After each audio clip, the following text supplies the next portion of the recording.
আজকের এই বিশেষ অনুষ্ঠানে উপস্থিত সম্মানীয় ব্যক্তিবর্গদেরকে সম্মান জানাই এবং নমস্কার জানাই। আর আমার প্রিয় স্টুডেন্টদের আমার পক্ষ থেকে আন্তরিক শুভেচ্ছা, এবং ছোট ছোট বাচ্চা যারা রয়েছে তাদেরকে জানাই অসংখ্য ভালোবাসা।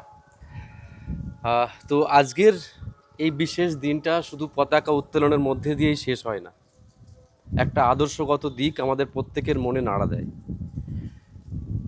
ভারতবর্ষ শুধু স্বাধীন 1947 সালেই হয়নি, এর সাথে জাপান স্বাধীনতা পেয়েছিল এবং কোরিয়াও স্বাধীনতা পেয়েছিল সেম একই দিনে।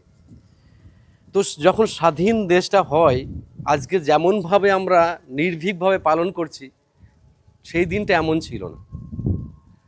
আমরা দেখিনি হয়তো, কিন্তু ইতিহাস ঘেঁটে যা দেখা গেছে, সেই দিনটা কেউ পতাকা উত্তোলন করতে এসেছিল, আর কেউ ঘরের দরজা চিরকালের মতো বন্ধ করে দিয়েছিল। কেন? দেশ বিভাগের সময় দুটো কাণ্ড ঘটেছিল। একটা হচ্ছে দেশ বিভাগের ফলে এক ধরনের মানুষ, তারা কিন্তু যাযাবর হয়ে গেছিল। তারা এক দেশ থেকে, তখন রাতারাতি দেশটা ভাগ হয়ে যাওয়ার ফলে পূর্ব পাকিস্তান থেকে ভারতে চলে আসে, যাযাবর হিসেবে চলে আসে। তাদের হাতে পতাকা উত্তোলনের সেই রসদ ছিল না। বাকি যারা ছিল তারা কিন্তু পতাকা উত্তোলন করেছিল। তাই একটা মিশ্র প্রতিক্রিয়ার মধ্যে দিয়ে কিন্তু দেশ স্বাধীন হয়েছিল। প্রতিটা স্বাধীনতা কথার মধ্যে কিছু জিনিস লুকিয়ে থাকে। সেটা হচ্ছে আত্মত্যাগ, মনীষীদের আত্মত্যাগ, শহীদদের বলিদান, এবং সর্বোপরি ভারতবর্ষের বুকে এমন যারা স্বাধীনতা সংগ্রামী হয়েছিলেন সেই সময়, ইতিহাস তাদেরকে চিরকালের জন্য মনে রাখবে। তার সাথে সাথে আরও কিছু কথা বলা খুব গুরুত্বপূর্ণ। কেননা সেই সময় যারা স্বাধীন করে দেশ আমাদের কাছে দিয়েছিল, কিছু মানুষের নাম মাত্র আমরা জানি। নেতাজি সুভাষচন্দ্র বোস, এরকম কিছু মানুষের নাম আমরা জানি, কিন্তু এমন অগণিত মানুষের নাম কিন্তু আমরা জানি না। ইতিহাসের পাতায় তাদের নাম কোনোদিন ওঠেনি। এমন অনেক মায়ের কোল কিন্তু খালি হয়ে গেছিল। এমন অনেক নারী স্বাধীনতার করার জন্য দুর্বৃত্তদের খবর কিন্তু বিপ্লবীদের কানে পৌঁছে দিত গোপনে। আমরা শরৎচন্দ্রের বই পড়ে অনেকটা, পথের দাবি থেকেও কিন্তু আমরা অনেকটা জানতে পেরেছিলাম।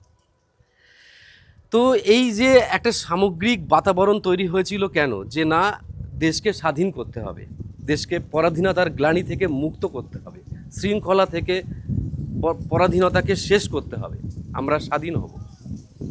প্রশ্ন থেকে যায়, প্রশ্ন করবে, ফিউচার প্রশ্ন করবে, অতীত করেছে, আমরাও করব, এখনও দাঁড়িয়েও প্রশ্ন করব। স্বাধীনতা মানে কিন্তু উচ্ছৃঙ্খলতা নয়। স্বাধীনতা মানে জীবনের একটা অঙ্গীকারবদ্ধ, একটা স্বাধীনভাবে পথ চলার একটা ঐকান্তিক প্রচেষ্টা। তার মধ্যে নিজেও থাকবে। শুধুমাত্র যে রাজনৈতিক ব্যক্তিবর্গ অন্যায় করছে আমরা তার সমালোচনা করব, কিন্তু আমাদের কি ন্যূনতম দায়িত্ব নেই?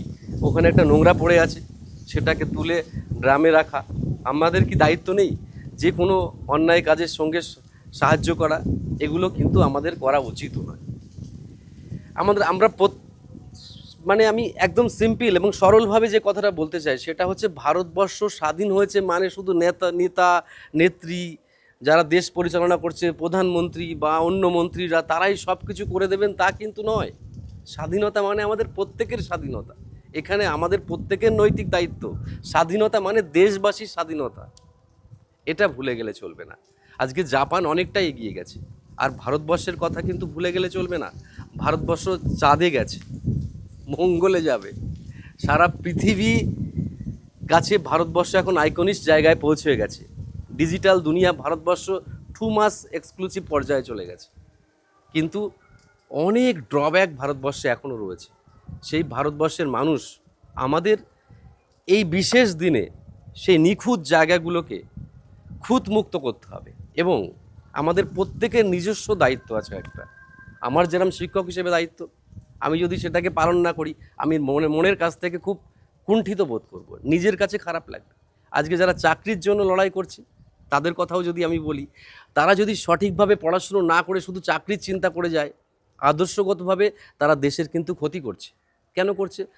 এই সময়টাই তো দেশের মূল্যবান সময়, এই যে 20 থেকে 30 বছর দেশকে দেশকে দেবার জন্য অনেক সময়, এই সময় যদি ঘরের কোণে বসে বসে কি আমরা কাটিয়ে দিই, তাহলে দেশ ক্ষমা করবে না, ভারত মাতা ক্ষমা করবে না, তুমি নিজের কাছেও নিজে দোষী হয়ে যাবে।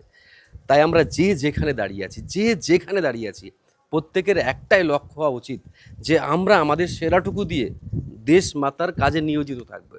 কারণ হয়তো দেশ মাতার কথা মনে থাকছে না, কিন্তু সে যদি নিজের কাজটা ঠিকমতো করে, অন্যায় না করে, আপোষ না করে, তাহলে কিন্তু সে অন্য প্রকারের মধ্যে দিয়েও কিন্তু দেশ মাতার কাজ করছে। এ কিন্তু দারুণ বড় ন্যারেটিভ। আমরা ভাবছি দেশমাতার কাজ মানে শুধু পতাকা উত্তোলন করব, ভারত মাতা কি জয়, এইসব করে বেড়াবো। একদমই তা নয়। এটা আমার নিজস্ব ভিউ থেকে, যে আমাদের প্রত্যেকেরই উন্নত হতে হবে, আমাদের কৌশল অবলম্বন করতে হবে, শুধু নিজের কাজটাকে অত্যন্ত গুরুত্বপূর্ণভাবে দেখতে হবে। নিজের কাজ মানে দেশের কাজ, দশের কাজ। প্রত্যেকের আমাদের কন্ট্রিবিউশন আছে সমাজে, যে যেখানে দাঁড়িয়ে আছে, যে যেখানে যে অবস্থায় দাঁড়িয়ে আছে, যে ব্যক্তি যেখানে দাঁড়িয়ে আছে, তার সততাটাই তার জীবনের কিন্তু মাপকাঠি হিসেবে তুলতে পারে। আজকে এই কথাগুলো বলার সময় এসেছে, আর বলতেও পারছি আমরা কথাগুলো। আজকে ব্রিটিশের কথা চিন্তা করো, তখন কিন্তু সেই সময় আমরা দাঁড়িয়ে এরমভাবে, আমাদের মতো যারা ছিল তারা দাঁড়িয়ে কথা বলতে পারেনি, তাদের মধ্যে অনেক অসহায়তা ছিল, তারা লুকিয়ে চুরিয়ে